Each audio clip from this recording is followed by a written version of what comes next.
শুনবো, আগে টিভিটা সামনে যাক। নে তুলে না। এই সময় ঘরে কাউকে পাঠাবে না, বললো সাহেব ব্যস্ত আছে, বুঝেছো? এটা নে, ওটা না, ইডিয়েট। কাউকে ঢুকতে দেবে না। Love at first sight.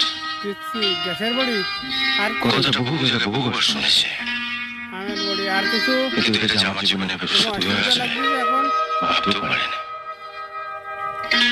Really, you were fantastic, কয়দিন exquisite. শুক্রবার বিয়ে, আজ মাত্র শনিবার। শনিবার, রবি, সোম, মঙ্গল, বুধ, বোনাস। শনিবার যদি শুক্রবার হতো তাহলে কেমন হতো? দেবে টাকা দেবে না কেন? অবশ্যই দেবে, একটু দেখে ভেবেছিলাম বিয়ে করবো না, এখন তো দেশের